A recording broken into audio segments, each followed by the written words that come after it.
Good morning everyone, कैसे हैं सब लोग? अच्छे हैं? तो LP39 सेट के डिस्कशन में आप सभी का स्वागत है। और आज सेट नंबर 39 के सभी बेहतरीन रीजनिंग के साथ मैं गौरव गिराज आप लोग के सामने लाइव चलते हैं और आज के पहले प्रश्न की तरफ बढ़ते हैं हम लोग। तो पहला प्रश्न क्या कह रहा है तो देखेंगे जरा। ये रहा आपका पहला प्रश्न, देखिएगा। U से T में 1 माइनस हुआ, फिर T से S में 1 माइनस हुआ, S से R में 1 माइनस हुआ, तो R में भी 1 माइनस हो करके Q आ जाएगा। पहला लेटर Q होगा। अब देखिए E F G H तो क्या हो जाएगा? I हो जाएगा। क्या हो जाएगा? I। अब 5 4 या फिर 5 से 6, तो 6 से क्या हो जाएगा? 7। फिर यहां से 4 से 3, 3 से अगला होता तो 2 होता। तो आंसर आपका चला गया QI और 7। QI 7 option number C. Clear? अगला सवाल 4 4 8 4 12, यही ना। देखिएगा, गुना 2 प्लस 4, फिर गुना 2 नहीं, ये लॉजिक नहीं है। तो बताइए जरा, 4 से 8 से 12 से 24 से 18, आप देख रहे हैं सीरीज बढ़ भी रहा है और घट भी रहा है।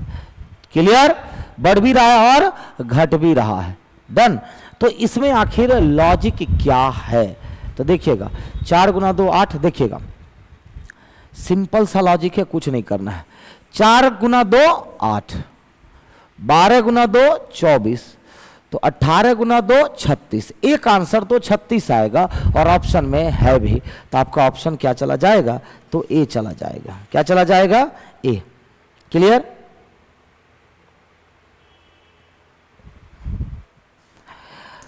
अगला सवाल, कौन सी आकृति समूह की बाकी आकृतियों से अलग है? इनमें से कौन सी आकृति आपको लग रहा है कि अलग है? जरा बताइए। देखिएगा, तो ठीक है, ओके। ये क्लॉकवाइज, क्लॉकवाइज, एंटी क्लॉकवाइज, ठीक है। और कोई लॉजिक?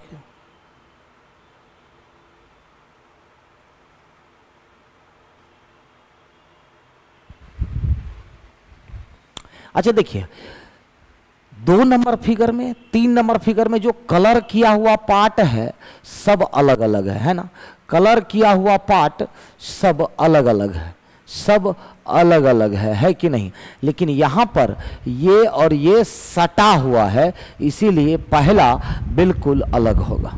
पहला फिगर क्या हो जाएगा? बिल्कुल ही अलग हो जाएगा। डन। अगला सवाल, अब इस डायग्राम को ना आपको कंप्लीट करना है। तो देखिएगा, जब यहां से ऐसा बना है तो यहां से भी क्या बनेगा? ऐसा बनेगा। तो ऐसा तो बनेगा कि नहीं बनेगा? बनेगा ना। फिर उसके बाद यहां से ये आएगा, आएगा कि नहीं आएगा? ध्यान से देखिएगा, तो यहां से सटते हुए ये, यहां से सटते हुए ये। तो सबसे पहले ये वाला पार्ट देखिए, ऐसा किस में दिया गया है? ए में नहीं दिया गया है कि नहीं? हाँ, यहां पर दिया गया है 2 लाइन, डी में नहीं दिया गया है। अब देखिए, ये दोनों अलग है तो सी नहीं होगा, फिगर बी होगा। फिर एक लाइन जब यहां से, तो एक लाइन भी यहां से। तो किस में दे रहा है? तो दे रहा है फिगर नंबर बी में दे रहा है। इसको क्या कहते हैं? डायग्राम को कंप्लीट करना। डन। अगला, आपसे एक तर्क दिया गया है और 2 अनुमान दिए गए हैं। कौन सा अनुमान लगाया जा सकता है? कह रहे एक सेना जनरल ने सैनिक को कहा अब गोली चलाओ। मतलब एक सेना के जनरल ने किससे कहा? सैनिक को कहा कि अब गोली चलाओ। पहला, सैनिक को पता है कि कहां और किस पर गोली चलानी है, तो बिल्कुल सही बात है। सेना जनरल को गोली चलाना नहीं आता, गलत। तो केवल और केवल अनुमान एक का मतलब ए। अगर कोई आदेश दे रहा है कोई काम करने के लिए, इसका मतलब ये नहीं अनुमान लगा उसको नहीं आता है। डन। अगला, निम्न प्रदर्शित वेन आरेख के अनुसार बिग क्लेवर पैरोट का अर्थ होगा। देखिएगा, बिग क्लेवर और पैरोट मतलब कि वर्ग में भी आना चाहिए, आयत में भी आना चाहिए और त्रिभुज में भी आना चाहिए, है ना। तो कौन सा पार्ट ऐसा है जो तीनों में आ रहा है? तो सी इकलौता ऐसा है जो तीनों में आ रहा है। क्लियर हो गया? डन। अगला, दिए गए मदों के समूह के लिए सबसे उपयुक्त शब्द चुने। देखिए, बादल है, बारिश है, और ये क्या है, कैप है। तो ये किससे संबंधित है, तो बताइए ये किसको इंडिकेट कर रहा है, कहीं ना कहीं बर्फ को, कि वर्षा को, या गर्मी को, या मौसम को। तो बर्फ, गर्मी, वर्षा या मौसम, बेस्ट ऑप्शन चुनना है आपको। तो बेस्ट ऑप्शन क्या चला जाएगा, कहीं ना कहीं ये मौसम को इंडिकेट। अब कहेगा सर वर्षा कहीं नहीं, तो वर्षा तो ऑलरेडी दिया हुआ ही है। ये सभी कनेक्टेड किससे है, मौसम को इंडिकेट कर रहा है। गर्मी बढ़ेगी, बारिश होगी, और उसके बाद लोग क्या करेंगे, रेनकोट या फिर ये सेफ्टी बरतेंगे। तो मौसम से संबंधित। तेज और धीमा क्या है, अपोजिट वर्ड है। ऐसा ही आपको अपोजिट वर्ड ढूंढना है। तो रुकना, समाप्त करना गलत, बढ़ाना, घटाना, बढ़ाना और घटाना अपोजिट वर्ड है। बढ़ाना और घटाना अपोजिट वर्ड है। डन। अगला सवाल, अक्सर व्यस्त बाजार वाले क्षेत्रों में लोगों को फुटपाथ पर चीजें बेचते देखा जाता है। इस पर दो निष्कर्ष, इन विक्रेताओं से फुटपाथ खाली कराने के लिए पुलिस की मदद लें, सही की गलत, बताइए जल्दी से। बहुत ही कंफ्यूजिंग क्वेश्चन है ये, सही कि गलत। तो बिल्कुल सही, क्योंकि फुटपाथ लोगों के चलने के लिए है।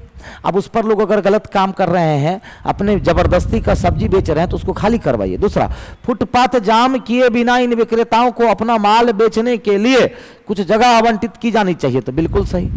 सरकार को या नगर निगम को क्या चाहिए कि फुटपाथ को बिजी नहीं करना है, अलग से कोई जगह आवंटित कर देनी चाहिए कि यहां पर जाकर के आप अपना बेचें। तो दोनों का दोनों मतलब ऑप्शन नंबर डी। यहां निष्कर्ष नहीं होना चाहिए, यहां कार्यवाही होना चाहिए। समझ में आई बात। ये statement and course of action का सवाल है। अगला, एक सप्ताह में एक घड़ी की दोनों सुइयां एक दूसरे के साथ कितनी बार समकोण बनाती है। तो बताइए एक दिन में कितनी बार समकोण बनाती है, 44 बार। ठीक है, तो 7 दिन में कितनी बार बनाएगा, तो 44 गुना 7, 280 और 28 मतलब 308 बार। कितनी बार, 308 बार। ऑप्शन से डी। डन। अगला, एक कोड में यदि पल्स को यह लिखा जाता है, जेस को यह लिखा जाता है, तो वियर्स को क्या लिखा जाएगा। देखिए डब्लू का कोड क्या होगा, 6। कॉपी पेस्ट करना है, क्या करना है, कॉपी पेस्ट करना है, मतलब कॉमन कोडिंग का सवाल है। कॉपी पेस्ट करिए और लिख डालिए। अब बताइए ई का कोड क्या हो जाएगा, 2। ए का कोड और आर का कोड क्या हो जाएगा, 3 और 7, और एस का कोड क्या हो जाएगा, 5। मतलब 62375। ऑप्शन से ए। ऑप्शन से क्या हो जाएगा, ए हो जाएगा। क्लियर। अगला सवाल, दी गई मधु के समूह के लिए सबसे उपयुक्त शब्द चुनिए। ये क्या है, विश्लेषणात्मक है कि शीर्षक है कि ग्राफ है कि गणित, किसको इंडिकेट करता है ये तीनों शब्द। ये तीनों शब्द कहीं ना कहीं किसको इंडिकेट कर रहा है, बताइए। विश्लेषणात्मक को से कर रहा है, डाटा को, डाटा एनालिसिस को, डेटा एनालिसिस को, डेटा एनालिसिस को ये इंडिकेट कर रहा है। डन। अगला कह रहे इसका संबंध कुत्तों के रहने का घर से, कुत्ता का संबंध कुत्तों के रहने वाले घर कैनल से। तो शेर कहां रहेगा, पक्षी साल, झोपड़ा, घोंसला या गुफा, गुफा। अगला देखिए ये दोनों व्हाइट है, ये बाहर वाला कलर हो गया, बाहर वाला कलर हो गया। अब यहां पर क्या होगा, फिर देखिएगा बाहर वाला कलर। तो अब इसका बेस्ट आंसर क्या जाएगा, ये दोनों सेम है तो ये दोनों भी सेम होगा, तो ये और ये तो होगा नहीं, सर्कल त्रिभुज आ गया। ठीक है, ओके ओके ओके ओके, 3 त्रिभुज। अच्छा 2 है तो 3 आ गया, सॉरी सॉरी, ओहो 2 है तो 3 आ गया कि नहीं आ गया, 2 है तो 3, तो आगे क्या हो जाएगा ये बताइए। ये वाला जो व्हाइट वाला जो पार्ट है वो ब्लैक हो जाएगा, तो ब्लैक यहां पर है, यहां नहीं है, ब्लैक यहां नहीं है, ब्लैक यहां है, यहां है, ब्लैक यहां नहीं है। फिगर नंबर 1 होगा या तो 3 होगा। अब बाकी ये 2 फिगर है तो क्या हो जाएगा, आप देखिए त्रिभुज के बाद ये त्रिभुज 3 भुजा तो ये 4 भुजा, ये 4 भुजा तो अगली बार 5 भुजा वाला होगा। तो बताइए कि 1 तो होगा नहीं, फिगर नंबर 3, ऑप्शन बी। अगला, दो मित्र एक्स और वाई एक स्थान ए से अपनी यात्रा शुरू करते हैं। एक्स दक्षिण की ओर 20 किलोमीटर जाता है। एक्स जो है दक्षिण की ओर 20 किलोमीटर जाता है। एक्स कहां पहुंच गया? यहां। और वाई पूर्व की ओर 15 जाता है, और वाई जो है पूर्व की ओर 15 जाता है। डन। तो एक्स और वाई के बीच की सबसे कम दूरी कितनी होगी? तो ये दूरी कितनी होगी? तो 15 20 किससे पैर बनाता है? 25 से पैर बनाता है। कितना? 25, क्योंकि 20 का स्क्वायर कितना? 400, और 15 का स्क्वायर कितना? 225। अब 625 हो गया।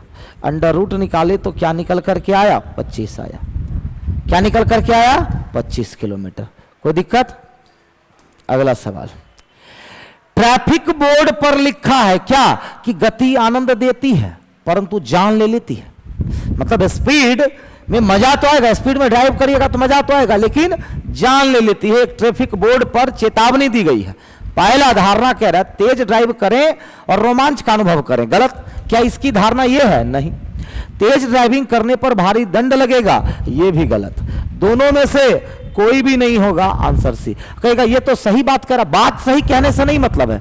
क्या इससे मैच कर रहा है? नहीं। दंड का कहीं भी बात कर रहा है? नहीं। वो एक चेतावनी दे रहा है, सेफ्टी के लिए, चालान के लिए नहीं। समझ में आई बात? अगला सवाल, कक्षा में छात्रों की कुल संख्या कितनी है? तो श्री एक्स का रैंक कक्षा में ऊपर से 15, तो अकेला तो आंसर नहीं कर पाएगा। और श्री एक्स का रैंक कक्षा में नीचे से 26वां, तो अकेला तो कोई नहीं कर पाया। लेकिन जैसे ही दोनों को मिलाएंगे तो आंसर आ जाएगा। क्या? सम ऑफ रैंक -1 कितना हो जाएगा? 40। तो दोनों को मिलाएंगे तब आंसर आएगा। तो क्या कहेंगे? 1 और 2 दोनों मिलकर पर्याप्त है। कोई दिक्कत? अगला, एक पिता ने अपने बेटे को सलाह दी कि चेन्नई से मैंगलोर तक का सबसे छोटा रूट बेंगलोर से होकर है। एक पिता ने किसको? अपने बेटे को सलाह दी कि चेन्नई से मैंगलोर तक का सबसे छोटा रूट बेंगलोर से होकर है। बेटा मैंगलोर जाना चाहता है, तो बिल्कुल सही। पिता हर किसी को सलाह देता है, तो गलत। केवल अनुमान एक सही है और ऑप्शन से सी हो जाएगा। ऑप्शन से क्या हो जाएगा? तो सी हो जाएगा। कोई दिक्कत? डन। अगला, श्री एक्स कुमारी वाई के दादा का इकलौता। श्री एक्स कुमारी वाई के, श्री एक्स कौन? तो कुमारी वाई, वाई मतलब वाई फीमेल है, कि दादा का इकलौता बेटा है। ध्यान दीजिएगा, दादा ये होगा का इकलौता बेटा है कौन? श्री एक्स। श्री एक्स कौन? तो कुमारी वाई के दादा का इकलौता बेटा है। यदि श्री एक्स का कोई भाई या बहन नहीं है और उनके पिता कुमारी वाई के दादा हैं, तो श्री एक्स का कुमारी वाई से क्या संबंध है? तो श्री एक्स का कुमारी वाई से क्या संबंध है? तो पिता हो जाएंगे। क्या हो जाएंगे? पिता हो जाएंगे। कोई दिक्कत? डन। अब इसका इमेज बनाना है, तो सर्कल तो बिल्कुल ऐसा ही बनेगा। अब ये जो लाइन है वो ऐसा निकला हुआ रहेगा इधर, तो ए नंबर गलत हो गया। निकला हुआ रहेगा कि नहीं रहेगा? ऐसा निकला हुआ, ये वाला पार्ट इधर से निकला हुआ यहां पर है, डी में नहीं है और बी में नहीं है। आंसर सीधा सही। अवॉइड करिएगा, ऑटोमेटिक आंसर आपका दिख जाएगा। चलिए अंतिम सवाल, दिए गए वेन आरेख के अनुसार गैर खिलाड़ी नॉन ऑथेंटिक, अब देखिएगा नॉन एथलेटिक, अब ये सर्कल तो एथलीट्स है, तो नॉन एथलीट्स का मतलब इसमें से किसी को भी आप नहीं ले सकते। समझ में आई बात? नॉन एथलीट, ये तो एथलीट्स है ना, नॉन एथलीट्स का मतलब एथलीट्स ना हो, और अनुशासित डिसिप्लिन्ड होना चाहिए। और क्या होना चाहिए? दिए गए वेन आरेख के अनुसार गैर खिलाड़ी और अनुशासित लड़कों की, अब ये होना चाहिए और बॉयज होना चाहिए। मतलब दोनों में कॉमन कौन सी संख्या आ गई? एक आ गई। कौन? एक। Option number B. कोई दिक्कत? क्लियर है? तो आपका आज का ये सेट नंबर 19 आपका रीजनिंग कंप्लीट होता है।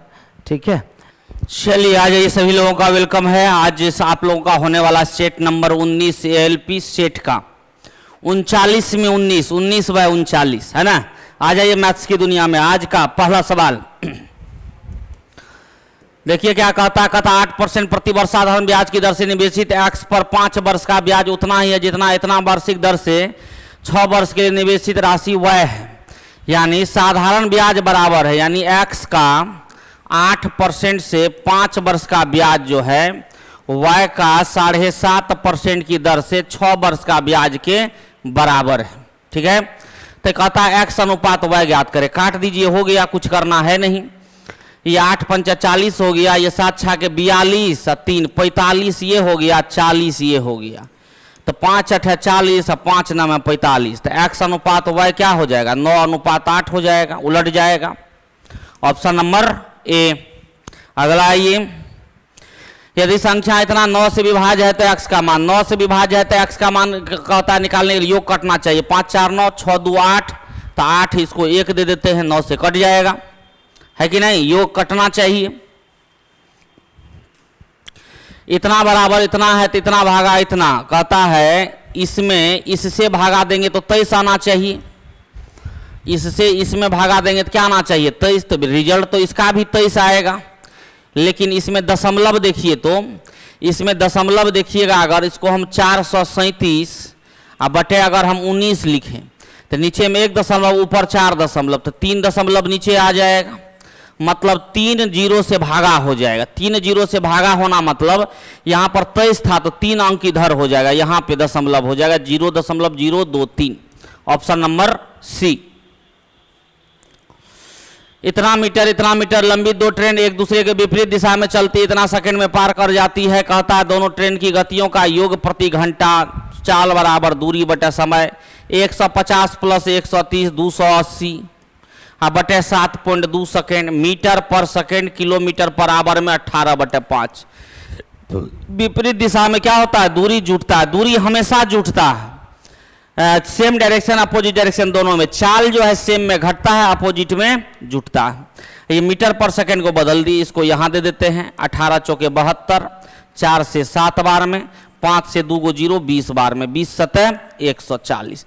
तो दोनों का योग हुआ 140, दोनों का योग हो गया 140। को हम लिख सकते हैं v1 प्लस v2 बराबर चाल बराबर दूरी बटे समय। एक खराब वस्तु जिसका मूल्य इतना है को 15% हानि पर बेचा जाता है, यदि मूल्य में और 5% की कमी की जाती है तो इसका विक्रय मूल्य क्या होगा? 15% पहले हटा दो, 15 बड़े 180, यानी ये हो गया 1020 रुपया। फिर 5% हटा दो, मतलब 51 रुपया हटा दो, तो 20 31, यानी 969। Option number B. दोनों हटा दिए। कहता तानिया के वेतन में 15% की वृद्धि की गई, उसका बढ़ा हुआ वेतन इतना है, तो मूल वेतन 15% बढ़ा हुआ, तो 14,030 में बटे 115 कर देते हैं, गुना 100 कर देते हैं, क्योंकि 115% का वैल्यू है। अब तो काटना है खाली, 23 पंचे 115, 23 से काटिए, 23 चौक 23 पंचे 115, 23 छा के 138, अब बच गया 2 23 1 23, 5 से काट दीजिए 20 बार में, 61 दूना 122 पर 2 0, 12,200 इसका मूल वेतन था। Option number D. अगला आई, 1 से 100 तक से सम्मिलित करके संख्याओं का योग कितना होगा? 1 से 100 तक का योग, तो डायरेक्टिव प्राकृत संख्या का योग n into n plus 1/2, n into n plus 1, अब बाय क्या होगा? 2 से काट देंगे, 101 पंचे 505 पर 1 0, 50 50, उत्तर हो गया option number C. n into n plus 1/2 formula लगा दीजिए प्राकृत संख्याओं का योग। कहता 3 पाइप में से पहले 2 पाइप जो है 9 और 18 में भरता है, और ये तीसरा 15 में खाली करता है। टैंक को खाली होने पर तीनों को साथ खोल दिया जाए। ए बी सी है, 9 है, 18 है, 15 है, एलसीएम 90 है, 9 10 18 पंचे 15 छा के, लेकिन ये माइनस क्योंकि ये खाली करता है। तीनों एक साथ, तो 10 5 15 में से 6 गया 9, और काट दीजिए, क्या घंटा लगेगा? 10 घंटा। 10 घंटा में टिक लगा दीजिए, ऑप्शन नंबर ए। अगला बढ़िए, 10 बराबर इतना, तो 10 अल्फा माइनस कॉट अल्फा, तो 10 अल्फा का तो मान दिया ही हुआ है √2 + 1, माइनस कॉट अल्फा क्या हो जाएगा? 1/10 अल्फा √2 + 1, तो ये हो गया √2 + 1, माइनस इसका परमेकरण कर देंगे √2 - 1, नीचे में a² - b² 1, माइनस माइनस ये कट गया, माइनस माइनस प्लस, ये कितना हो गया? 2 हो गया, ऑप्शन नंबर बी। अगला आई, कहता 5184 का वर्गमूल क्या है? 2 या 8 होना चाहिए, लास्ट में 2 या 8 होना चाहिए, एक जगह 2 है और कोई होगा नहीं, कोई नहीं है, एक ही उत्तर है, उत्तर हो गया। जब वर्ग संख्या का इकाई अंक 4 है तब वर्गमूल का इकाई अंक क्या होगा, 2 या 8 होगा, 2 या 8 यूनिट डिजिट। और कोई है 2 या 8 में, नहीं है, एक ही गो ऑप्शन है, लगा देंगे टिक। 2 दूना 4, 7 दूना 14, दूना 28, 7 सता 49, 2 51 हो गया। इतना मीटर लंबी इतना छोटी छड़ों को जोड़कर एक बड़ी छड़ बनाई जाती है। बड़ी छड़ की लंबाई कितनी होगी, 15 बार जोड़ना है इसको, 15 छोटी छड़ों, तो 15 से गुना कर देंगे। 23.2/7 गुना 15, तो 15 से गुना करिएगा, 15 तिया 45, 15 दूना 30, 4 34, इसको करिएगा 15 दूना 30, तो 7 चौके 28, 2/7, 349 2/7, 349 2/7, 349 2/7, ऑप्शन नंबर सी। मतलब गुना करने के लिए 15 को 23 से भी करना पड़ेगा, 15 को 2/7 से भी करना पड़ेगा। अगला आइए, फिर कहता है इतना का वर्गमूल 4 है, फिर 2 या 8, 2 या 8, 2 भी है 8 भी है, ये सब तो होने वाला है नहीं। तब वर्ग करके देख लेंगे, ये होता है 6400, तो 6400 तो ये तो नहीं, 80 का स्क्वायर होता है 6400, ये नहीं होगा, ये उत्तर होगा। 80 का स्क्वायर 6400 प्लस चले जाएगा, वो 82 है, और वहाँ 60 84 है, तो यही होने वाला है। 64 856 दूना 112, 6 118, 49 11 60, एकदम सही है। अगला आइए, कहता इतना के मूल में से एक मूल इतना है तो दूसरा मूल ज्ञात करें। मूलों का योग क्या होता है, मूलों का योग -b/a यानी 6, तो एक मूल है इसमें, मान लीजिए 2 दिया हुआ, तो एक मूल कितना होगा, 4 होगा, 4 में टिक लगा दीजिए, ऑप्शन नंबर ए। अगला आइए, वह छोटी से छोटी संख्या कौन सी है जिसे इतना में घटाने पर पूर्ण वर्ग संख्या प्राप्त हो। 2 से नीचे वर्ग संख्या कौन है, 196 14 का स्क्वायर, तो कितना घटाना पड़ेगा, 6 घटाना पड़ेगा, 6 में टिक लगा दीजिए, ऑप्शन नंबर ए। अगला बढ़िए, किसी वृत्त की एक चाप की लंबाई वृत्त की परिधि की 2/9 है, वृत्त के केंद्र पर चाप के द्वारा बनाए गए कोण डिग्री में कितना होगा, तो थीटा बराबर होता है L/R रेडियन। तो कहता है ये जो है वृत्त की परिधि के 2/9 के बराबर है, चाप की लंबाई वृत्त की परिधि के 2/9 के बराबर है, वृत्त के केंद्र पर, तो इतना छोड़िए, इतना बनाने की कोई जरूरत नहीं, इतना लिखने की कोई जरूरत नहीं है, 2/9 है। अब बताइए, कहता है वृत्त की परिधि की 2/9 है, तो ये हुआ परिधि, ये हुआ उसका टुकड़ा ना, टुकड़ा हुआ, टुकड़ा मतलब टोटल 9 में, टोटल 9 हुआ, तो हमको मात्र पूछा जा रहा है, मान लीजिए यहां से यहां तक 2 है, तो पूरा 9 जो बनाता है कितना डिग्री का बनाता है, 360 डिग्री का, तो पूरा जो 9 बनाएगा पूरा परिधि ये होता है कितना का, 360 डिग्री का, 360 डिग्री, तो 9 का वैल्यू 360 है, 1 का वैल्यू 40, 2 का वैल्यू कितना 80 डिग्री, उत्तर हो गया। वैसे करके बनाने का उतना लंबा चौड़ा जरूरत है नहीं, ऐसे ही जल्दी हो जाएगा। अगला आइए, अब ये देखिए इसमें जो कहता भोजन वेतन दवाई कर पर जो है व्यय दिया गया, कहता 2001-2006 के दौरान वेतन का अनुपात प्रतिवर्ष व्यय से क्या है, प्रतिवर्ष व्यय से, अच्छा वेतन का अनुपात 2001:6 के दौरान वेतन का अनुपात, वेतन का अनुपात प्रतिवर्ष आय व्यय से अनुपात, प्रतिवर्ष व्यय जो दे दिया है ये थोड़ा सा कठिन काम कर दिया है। 2001 और 2006 ये क्या दे दिया है, वेतन का अनुपात जो है दोनों वर्ष के दौरान, तथा अगर देगा 2001 और 2006, तो अगर वेतन कहेगा 2001 तो 1500, 2006 कहेगा तो 5200। वेतन का अनुपात प्रतिवर्ष व्यय से अनुपात, ये कितना हो जाएगा 15 और 52, ये हो जाएगा 6700, और बटे में प्रतिवर्ष व्यय जो दे देगा, तो ये तो एवरेज निकालना पड़ेगा, प्रतिवर्ष जो है, या 2001 और 2006 के तो खाली, क्योंकि 2001 का जो कुल व्यय होगा अगर सिर्फ इसका करेगा तो ये होगा 15 2 17 5 22 1 2300, और 2006 में अगर करेंगे तो 52 एक 53 53 53 7 60 60 60 60 एक 61 61 62 25 ये हो गया 62 25 ये हो जाएगा। तो 62 100 2300 ऐसा ऑप्शन है कोई? 67 को लेकर के कोई ऑप्शन है भी नहीं। 67 को लेकर के कोई ऑप्शन, यहां भी 2001 2006 अगर दोनों जोड़ेंगे वेतन 2001 2006 में वेतन का अनुपात और प्रतिवर्ष व्यय का अनुपात, वेतन का अनुपात तो 2001 2006 में 5200 1500 6700, ठीक है।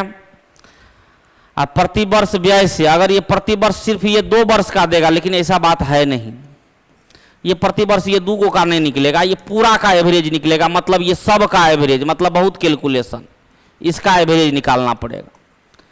ये पूरा व्यय की मंदे हैं तो सबको जोड़ करके 1 2 3 4 5 6 से भागा देना पड़ेगा, तब जाके औसत निकलेगा। मतलब बहुत लफड़ा हो गया है जोड़ घटाव करने में। इसको क्या सबको जोड़ जोड़ के फिर जोड़ेगा, 2 2 4 2 6 से भागा देगा, वो यहां लिखना है, तब अनुपात निकल जाएगा। और 67 तो कटने वाला है नहीं, 67 कटेगा नहीं कटेगा। तो एक बार देख लो इस सवाल का लैंग्वेज कैसा कैसा है। वेतन अगर 2 ही वर्ष का कहेगा, यही तो अनुपात दे दिया, कुछ इसका लैंग्वेज कहता ना सही सही, कोई लैंग्वेज सही सही नहीं दिया है इसका, तब क्लियर हो जाता।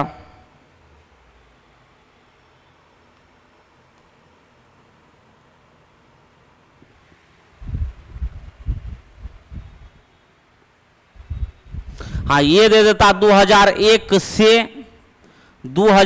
से 2006 तक वेतन का अनुपात, तब तो चलो ये सब को जोड़ लेते। तो ये से नहीं दिया है, अगर से दे देगा तब तो ये टोटल को जोड़ना है, और फिर जो कहता प्रतिवर्ष व्यय तो फिर टोटल का निकालना है, ठीक है, तब जाके निकलेगा। तो ये तो बहुत लॉन्ग प्रोसेस हो गया, जोड़ घटाव करते रहना है, ठीक है। तब ये 67 से ना होगा, ये बढ़ जाएगा, ये बढ़ जाएगा तब, लेकिन वहां से देगा तब। अनुपात है तो फिर वो कोई लैंग्वेज ही नहीं हुआ। अगला PQR ऐसे पाइप है जिनके माध्यम से एक टैंक में क्रमशः विलयन A B C का निर्वहन होता है। PQR अकेले जो है संचालित होने पर खाली टैंक को 30 मिनट 20 मिनट और 10 मिनट में भर सकते हैं। PQR P Q और R 30 20 और 10 LCM कितना 60 30 2 20 3 10 1 10 6। कहता जब टैंक खाली होता है और सभी 3 पाइप को खोल दिए जाते हैं तो 3 मिनट बाद टैंक में विलयन C का अनुपात क्या होगा? तो PQR में A से निकलता है A बिलियन, ये है A बिलियन, ये निकलता है B बिलियन, ये निकलता है C बिलियन। तो हमको कहता है बिलियन C का अनुपात क्या है C का। तो C जब निकलेगा सभी 3-3 मिनट चलेगा, अगर 3-3 मिनट तीनों में 3-3 से गुना करेंगे तो फिर तो रेशियो में कट ही जाएगा। तो 3-3 से गुना करने की जरूरत नहीं, इसका डायरेक्ट निकाल देना। 6/6 3 9 2 11 6/11 में टिक लगा देगा डायरेक्ट, ठीक है, क्योंकि प्रत्येक में 3 से गुना करेंगे तो उससे कोई फर्क पड़ने वाला नहीं। अगला, यदि इतना के मूल आवर्ती हो तो क्या होता है B² बराबर 4AC। तो K का मान B² कितना हो जाएगा K² बराबर 4 गुना 1 गुना K। तो K² माइनस 4K बराबर 0। तो K इंटू K माइनस 4 बराबर 0। तो K का मान क्या आ गया 0 या 4। K बराबर 0 या 4, तो कहता K का मान क्या होगा तो 0 या 4 होगा, ऑप्शन नंबर C। अगला सवाल चलो, अगला सवाल कहता है किसी बड़े त्रिभुज के शीर्षों पर 3 छोटे छोटे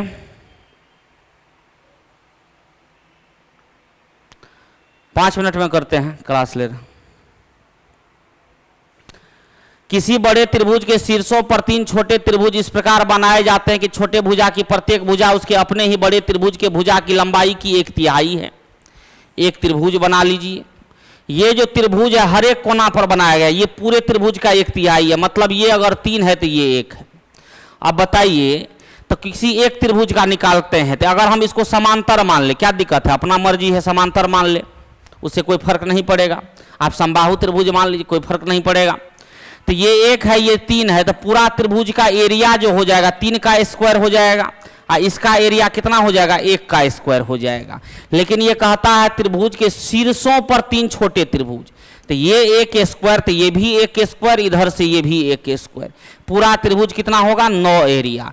तो हमको कहता 3 छोटे त्रिभुजों के क्षेत्रफल और शेष बड़े त्रिभुज के क्षेत्रफल का अनुपात। अब बताइए 3 त्रिभुज प्लस शेष, तो 3 त्रिभुज का एरिया कितना हो जाएगा, 1 स्क्वायर जोड़ 1 स्क्वायर जोड़ 1 स्क्वायर, और शेष क्या बचेगा, पूरा त्रिभुज होगा 3 स्क्वायर, माइनस इसको घटा लेंगे, 1 स्क्वायर जोड़ 1 स्क्वायर जोड़ 1 स्क्वायर, तो यही ना होगा शेष। तो ये हो गया 3 और 9 में से 3 हो गया, ये हो गया 6, मतलब 1:2 आपका उत्तर आ गया, ऑप्शन नंबर डी। अगला सवाल आइए, कहता ये ग्राफ दिया गया, पुरुष 21 वर्ष और उससे ऊपर, महिलाएं 18 वर्ष और उससे ऊपर, ब्लैक वाला महिला का है और व्हाइट वाला पुरुष का। क्वेश्चन क्या है, कहता पुरुष और महिलाओं की औसत दैनिक आय के बीच का अंतर साल दर साल डैश है, साल दर साल डैश है, किस टाइप का है ऑप्शन, बढ़ रहा है, दोनों अलग अलग बढ़ रहा है, घट रहा है, बराबर है, घट रहा है।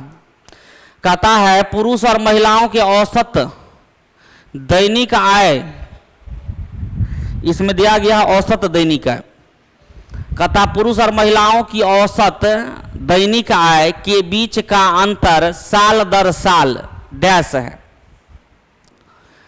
तो पुरुष का जो है देखो 35, 40, 48, 59, 66, तो पुरुष जो है मेन जो है ये बढ़ रहा है,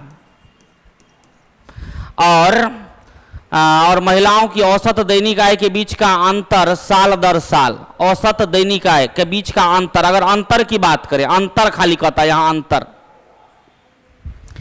अंतर देखिए तो यहां पर जो है देखो घटा करके देखना पड़ेगा, 18 यहां है कितना 30, तो 17.2 ना, 17.2, यहां का अंतर देखें तो 21, तो 17.2 से ज्यादा है, मतलब 19.8, यहाँ का अंतर देखेंगे 23, तो ये हो गया कितना 17, 8, 25, 25.3, 25.6, फिर यहाँ का जो अंतर है 34, 16, 9, 25, 25.3, 25.3, ठीक है, और यहाँ जो है 40, 16, 20, 26, 26.3, तो यहाँ एक जगह घट गया है, बाकी सब जगह बढ़ रहा है। तब आ जाओ, कहता बढ़ रहा है, गलत, दोनों अलग अलग वर्ष में बढ़ और घट रहा है, बराबर है, घट रहा है, ये हो सकता है।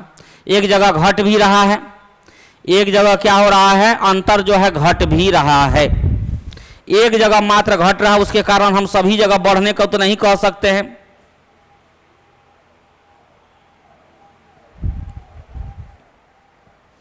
एक जगह घट गया ना, ऐसा लैंग्वेज भी दे देता तब ना, कितना हो गया 34, 25, 3 2 5 5, 2.3, ये हो गया 25, 23, 48, 25.6, ये 25.3 है, तो यहाँ तो सॉलिड नहीं बैठता है, 25, 34, ठीक है, 3 बढ़ गया, 50 हो गया, यहाँ 0 है, 60 है, तो 25.6 ना, एक जगह घट रहा है, सब जगह बढ़ नहीं रहा है, सभी एक जगह घट रहा है, तो ये कहता अलग अलग वर्ष में बढ़ और घट रहा है, कहीं कहीं बढ़ रहा है, एक जगह घट रहा है, तो इसको क्या कहेगा, ये कह सकते हैं।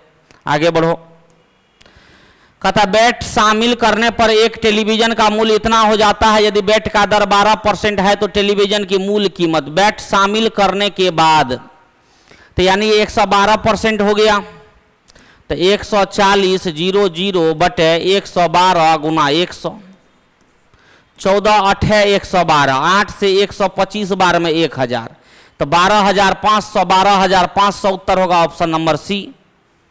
अगला हो, वह छोटी से छोटी संख्या ज्ञात कीजिए जिसे इतना को विभाजित करने पर एक पूर्ण वर्ग संख्या भाज्य हो।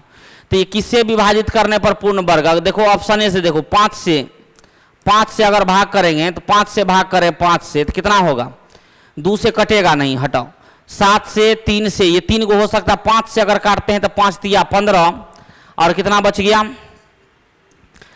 3 3 5 7 35, 2 5 25, ये वर्ग संख्या नहीं है। 7 से करेगा तो 7 दूना 14, 4 7 7 6 के 42, 7 से कटबो नहीं करेगा, 5 दूना 10, 7 से कटियो न रहा है, 7 दूना 14, 4 4 पर 7, 7 छा के 42, 5 नहीं कट रहा, 7 ऐसे भी नहीं हुआ, तब कौन बच गया 3, 3 से 625, ये 25 का स्क्वायर है। तो ये कौन होगा, ऑप्शन नंबर डी, लास्ट सवाल। कहता एक आदमी यदि 4 किलोमीटर पर आवर की चाल से चलता है तो उसकी रेलगाड़ी 1 घंटे पहले छूट जाती है। यदि वो अपनी चाल बढ़ाकर 5 किलोमीटर पर आवर से कर दे तो रेलगाड़ी 24 मिनट पहले छूट जाती है।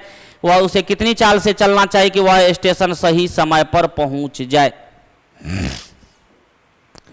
कितनी चाल से चलना चाहिए मतलब रियल स्पीड इसमें निकालना पड़ेगा। इसका क्या करना पड़ेगा, रियल स्पीड। अब कहता है एक बार चलता है 4 से, एक बार चलता है किस से, 5 से। तो ये पहले तो अगर हम दूरी निकाल ले और समय निकाल ले, रियल समय, रियल दूरी और रियल टाइम निकाल ले तो क्या निकल जाएगा, रियल चाल निकल जाएगा। रियल डिस्टेंस के लिए क्या करते हैं इस स्थिति में, ये सवाल के लिए txy बटे x माइनस वाई। टी देखिए एक बार है, ऐसे सवाल के जब 2 चाल रहे अंतर दिया रहे, 1 घंटा पहले और 24 मिनट पहले, दोनों जगह पहले ही दिया हुआ है, दोनों जगह पहले दिए थे। 1 घंटा मतलब 60 मिनट, तो दोनों का अंतर पहले पहले है तो घट जाएगा, कितना हो जाएगा 24 है, इसमें से घट जाएगा 36 मिनट, यानी 36 बटे 60। चाल है 1 बार 4 है, 1 बार 5 है, दोनों का अंतर 1 है, बस 5 चौके 20, 60, 30 से 12, तो ये हो गया डिस्टेंस। डिस्टेंस आ गया आपको 12 किलोमीटर। अब हमको समय अगर निकालते हैं तो ये रूल लगा दीजिए, v1 t1 बराबर v2 t2। तो v1 कितना है 4, तो समय लग जाता है 1 घंटा पहले छूट जाती है, t माइनस 60 मिनट दे देते हैं, नहीं तो मिनटे में आएगा। और v2 ले लेते हैं 5, तो हो जाता है ये भी 24 मिनट पहले, तो ये भी 24 घटा लेते हैं, 45 t हो गया। दोनों साइड माइनस है तो 240 है, 120 120 हो गया, यानी 2 आवर हो गया। तो चाल क्या हो जाएगा, कुल डिस्टेंस 12, कुल समय 2, यानी 6 kilometre per hour. 6 kilometre per hour इसका क्या हो गया, उत्तर हो गया। चलिए ये था आपका आज का सवाल सेट नंबर 19 का। ओके, कल मिलते हैं आप लोगों से सेट नंबर कितना में, 20 में। ओके, स्वागत है बच्चे। चलते हैं हम लोग, अभी बात करते हैं किस पर, तो बच्चे लोग अभी हम बात करते हैं सेट नंबर 18। तो स्वागत है बच्चे लोग, आप लोग अभी देखिए, एक एक करके प्रश्न हम लोग देखेंगे क्या क्या हमारा प्रश्न है। पहला प्रश्न देखते हैं बच्चे, पहला प्रश्न देखते हैं क्या हमारा है। कह रहा निम्न में से विषम कौन है। तो कल शायद ये मैंने करा दिया है, कल के टेस्ट में शायद मैंने करा दिया है, तो शायद 19 नंबर होगा बेटा।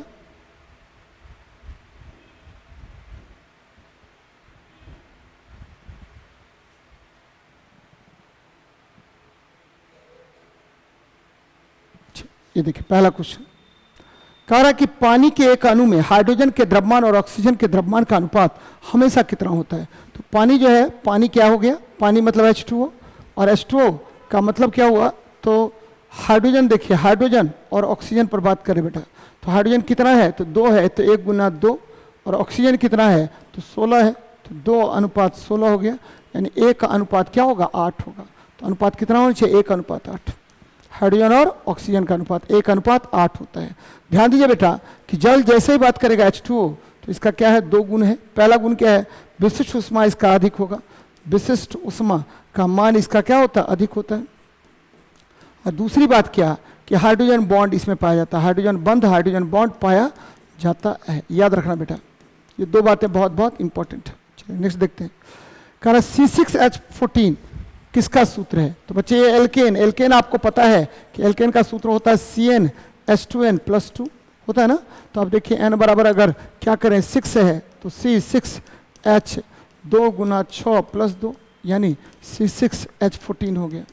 ये बात रखिए, ध्यान में रखिए, ये हेक्सेन होगा, हेक्सेन। हेक्सेन हेक्साइन अगर पूछता तो क्या होता, ये हेक्साइन अगर पूछता तो एल्काइन होता, CnH2n-2 होता है। हेक्सीन अगर पूछ रहा है तो CnH2n होता है। तो एकदम ध्यान में रखिएगा इसको। आगे देखते हैं, कह रहा निम्न में से कौन सा घोल इन सभी में सबसे अम्लीय है। तो बच्चे पीएच मान जो है, पीएच मान कहाँ से कहाँ तक होता है? तो पीएच मान 0 से 14 तक होता है। और यदि पीएच का मान लेस देन 7 होगा तो क्या होगा? अम्लीय होगा। लेस देन 7 तो अम्लीय। यदि pH बराबर 7 तो इसका मतलब क्या हुआ? तो बच्चे उदासीन। यदि pH क्या होगा? तो ग्रेटर देन 7 अगर हो गया तो ये क्या होगा? तो बच्चे ग्रेटर देन अगर 7 होगा तो ये आपको क्षारीय होगा। और बच्चे जितना pH मान 0 के करीब होगा उतना ही अम्लीय होगा। तो pH का मान क्या होगा? याद रखिए ये सर्वाधिक अम्लीय होगा। ध्यान में रखिएगा, सर्वाधिक अम्लीय होता है, सर्वाधिक अम्लीय होगा। एकदम याद रखिएगा बेटा, सर्वाधिक अम्लीय होता है। बार बार ये क्वेश्चन पूछेगा। और बच्चे पीएच बराबर क्या होता है? तो negative logarithm of hydrogen ion concentration होगा। Negative logarithm of hydrogen ion concentration होता है। और पीएच स्केल किसने बनाया था? तो पीएच स्केल का निर्माण किया था, पीएच स्केल बनाया था सोरेनसन ने पीएच स्केल का निर्माण किया था बेटा, सोरेनसन ने पीएच स्केल का निर्माण किया था। 10 किलो वजन वाले सूटकेस को उठाकर एक प्लेटफॉर्म पर खड़े यात्री द्वारा किया गया कार्य क्या होगा? तो बच्चे W बराबर खड़ा है तो वस्तु स्थिर है बच्चे, वस्तु स्थिर है तो वस्तु स्थिर होगा तो बल और विस्थापन के बीच कोण कितना होगा? तो बच्चे ये 90 डिग्री होगा। और W बराबर क्या होता है? FS cos 90 का वैल्यू क्या होता है? 0 होता है। तो W बराबर क्या होगा? 0 हो जाएगा। कार्य का मान 0 होगा। कार्य का मान क्या होगा? 0 होगा। नेक्स्ट देखते हैं।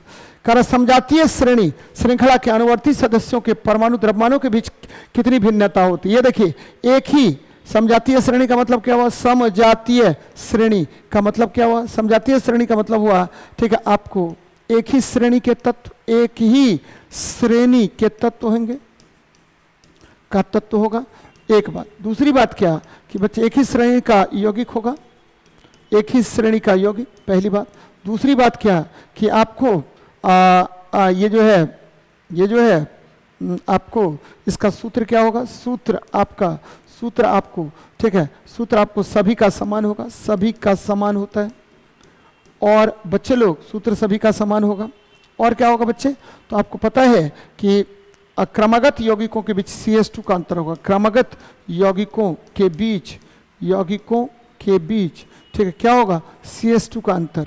यौगिकों के बीच CH2 का अंतर होता है। एकदम याद रखिएगा, अंतर होता है। बहुत अच्छी बात है। तो अब देखिए बेटा, CH4 है और C2H6 है और C3H8 है, तो सबके बीच में कितना का अंतर? CH2 का अंतर है। ठीक है, CH2 का अंतर है। तो क्रमागत यौगिकों के बीच कितना द्रव्यमान संख्या का अंतर हो गया? तो 12 + 2 कितना हो गया? 14 AMU का अंतर होगा। ठीक है, तो 14 आंसर होगा, 14 AMU का अंतर होगा। आगे बढ़ते हैं। किस प्रकार के प्रजनन में अधिक विविधता पाई जाती है? तो लैंगिक प्रजनन में अधिक भिन्नता पाई जाती है। देखिए बेटा, लैंगिक प्रजनन में क्या होता है? लैंगिक प्रजनन में क्या होगा? तो लैंगिक प्रजनन में क्या होता है? तो पहली बात, ठीक है, DNA का मिश्रण होगा। DNA, ठीक है, DNA या जीन्स या क्रोमोसोम्स का मिश्रण होता है। क्रोमोसोम्स का मिश्रण होता है। ठीक है, फिर क्या होगा? तो बच्चे होता है आपको DNA या जीन या क्रोमोसोम या आनुवंशिक गुणों का सम्मिश्रण के कारण विविधताएं अधिक होंगी। विविधताएं क्या होंगी? अधिक होंगी। एकदम ध्यान में रखिएगा बेटा, विविधताएं बहुत अधिक होंगी, बहुत अधिक होता है। ठीक है, ये बहुत अधिक विविधताएं होंगी। देखिए, कारण पानी के द्वारा ऊपर की तरफ लगाया गया बल क्या कहलाता है? तो बच्चे द्रव या गैस के द्वारा लंबवत ऊपर की ओर लगने वाले बल को हम उत्प्लावन बल बोलते हैं। कौन सा बल बोलेंगे? उत्प्लावन बल। ठीक है, buoyancy force, BUOYANCY, buoyancy force कहते हैं। और बायन्सी फोर्स जो है, उत्प्लावन बल वस्तु के भार को घटा देता है। उत्प्लावन बल याद रखिए बच्चे क्या करेगा? तो वस्तु का भार घटा देता है। वस्तु का भार घटा देता है, एकदम ध्यान में रखिएगा, भार घटा देता है, याद रखना बेटा, बार बार ये क्वेश्चन पूछेगा। और उत्प्लावक बल हो गया। गुरुत्वाकर्षण शक्ति जो है द्रव्यमान के कारण होता है, द्रव्यमान के कारण होगा गुरुत्वाकर्षण शक्ति, द्रव्यमान के कारण बल, लगने वाले बल को गुरुत्वाकर्षण बल कहते हैं। घनत्व क्या होता है? तो घनत्व रो बराबर मास अपॉन वॉल्यूम होता है। घर्षण क्या होता है?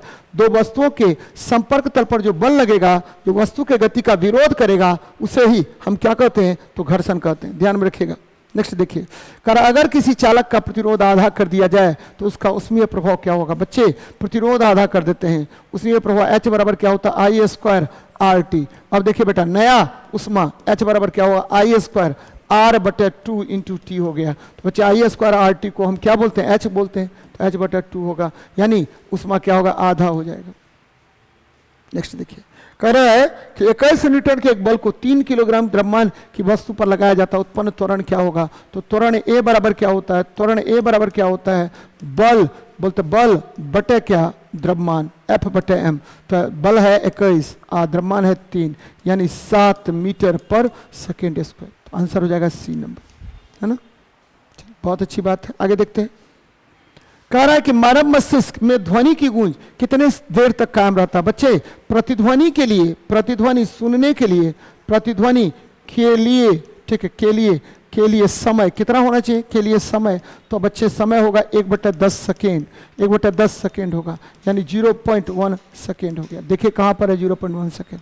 तो मानव मस्तिष्क में ध्वनि की अनुगूंज सुनने के लिए 1/10 सेकेंड या 0.1 सेकेंड चाहिए।